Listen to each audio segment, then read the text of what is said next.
και νομίζω ότι είναι στην τηλεφωνική μας γραμμή ο κ. Ραφτόπουλος, είναι ο πρόεδρος των μηχανικών της ΤΟΑΣΑ. Καλώς ήρθατε. Καλημέρα σας, κύριε Ραφτόπουλε. Καλημέρα σε εσάς, κύριε Μόλι. Θέλω να μας πείτε εάν ισχύουν ρεπορτάζ που σήμερα διαβάζω στην Καθημερινή και στο Βήμα. Επαναλαμβάνω, είναι ένα θέμα που αφορά πάρα πολύ κόσμο.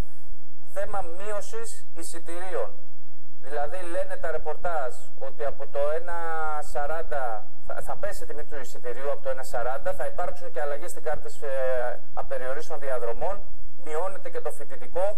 Θέλω να μας πείτε και από πότε θα γίνουν όλα αυτά, μετά τις διαφημίσεις όμως. Πάμε σε διαφημίσεις και ερχόμαστε πάλι σε εσάς, κύριε Ραφτόπουλο, που αφορούν τις εξελίξεις στην οικονομία, αλλά θα αρχίσουμε με τον κύριο Ραφτόπουλο, γιατί υπάρχει και κάτι που αφορά όλο τον κόσμο, ο οποίος μετακινείται με τα μέσα μαζικής μεταφοράς. Υπάρχει σχέδιο για μείωση εισιτηρίων και θέλω να μας πείτε, κύριε Ραφτόπουλε, αν έχουν έρθει σε γνώση σας αυτές οι πληροφορίες που δημοσιεύουν και σήμερα οι εφημερίδες για μείωση του εισιτηρίου. Κύριε Μάλη, αρκετούς μήνες πριν από την εκπομπή σας είχαμε πει προς την πολιτική ηγεσία του Υπουργείου Μεταφορών ότι δεν μπορεί να λειτουργούν οι εταιρείες ανταγωνιστικά η μία απέναντι στην άλλη. Αυτό μετά από οικονομοτεχνική μελέτη που γνωρίζω ότι έκανε το Υπουργείο Μεταφορών, φανήκαμε για άλλη μια φορά αληθινοί. Έτσι νομίζω ότι τις επόμενες ώρες θα προχωρήσει το Υπουργείο Μεταφορών σε μειώσεις τόσο του εισιτηρίου του, θα γίνει ένα ενιαίο εισιτήριο για όλα τα μέσα, θα είναι το ίδιο και για το μετρό και για τα λεωφορεία και για τον ηλεκτρικό και για τον ΙΚΠΑΠ, με μείωση προς τα κάτω. Εμείς θα θέλαμε αυτή η μείωση να είναι λιγότερη, το εισιτήριο λιγότερο από 1 ευρώ. Για πρώτη φορά ανταποκρίθηκαν τα Υπουργεία στις υποχρεώσεις τους, δηλαδή θέλω να πω από το 2011 σήμερα το 2014 και το Υπουργείο Υγείας και το Υπουργείο Παιδείας και το Υπουργείο Εργασίας έδωσαν, οφείλουν βέβαια ακόμα χρήματα, έδωσαν χρήματα τα οποία όφυλαν από το 2011 στο Υπουργείο. Οπότε για να πούμε την είδηση που ενδιαφέρει αυτή τη στιγμή τον κόσμο, το εισιτήριο, το ενιαίο εισιτήριο από το 1,40 πηγαίνει στο 1,20. Νομίζω πως ναι, στο 1,20 θα πάει. Για όλα τα μέσα. Για όλα τα μέσα. Θα διαρκεί πάνω από 1 ώρα.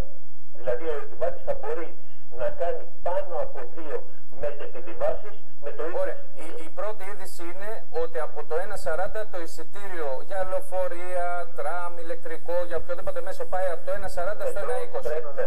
Η δεύτερη είδηση είναι ότι από τα 90 λεπτά που είχε διάρκεια αυτό το εισιτήριο κατεβαίνει στα 60 ή 70. Πάνω από 60 λεπτά, περίπου στα 70. Στα 70 λεπτά πηγαίνει η διάρκεια του, ούτως ώστε να αποτρέψει, λέω εγώ τώρα, δεν ξέρω αν αυτό είναι το σκεπτικό, να αποτρέψει και αυτό το φαινόμενο ότι έβγαινε κάποιος από το μετρό, το έδινε σε κάποιον άλλον και συνέχιζε ο δεύτερος να χρησιμοποιεί το ίδιο εισιτήριο, να το περιορίσει αυτό το πράγμα.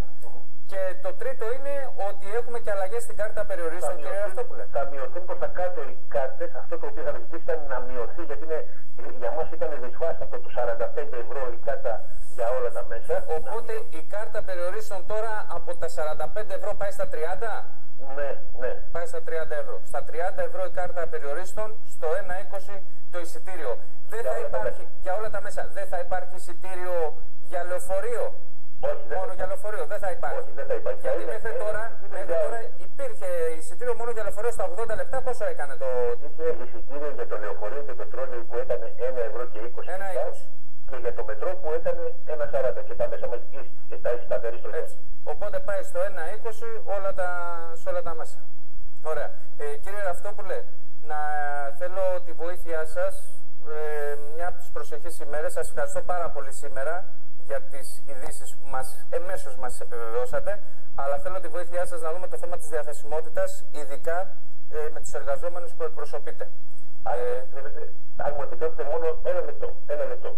Το οργανόγραμμα το οποίο ψηφίστηκε στην εταιρεία το 3/6 του 2013, ακριβώς 1 χρόνο πριν, προέβλεπε 6.583 εργαζόμενους. Σήμερα οι εργαζόμενοι είναι 5.693, δηλαδή υπολείπονται κατά 890. Το 2011 με τον νόμο 39-20 του κ. Ρέπα έφυγαν υποχρεωτικά με μετατάξεις 1.440 εργαζόμενοι. Το Υπουργείο Μεταφορών πριν από λίγες εβδομάδες ανακοίνωσε πρόσληψη 330 οδηγών και 120 τεχνικών. Τι είναι αυτό το οποίο μας λένε για διαθεσιμότητα του κ. Μητσοτάκη? Γι' αυτό λέω ότι θέλω να το συζητήσουμε. Θα είμαι στη διάθεσή σας. Σας ευχαριστώ πολύ, κύριε Ραφτόπουλε. Ευχαριστώ και εγώ. Καλή Κυριακή να έχετε. Να είστε καλά.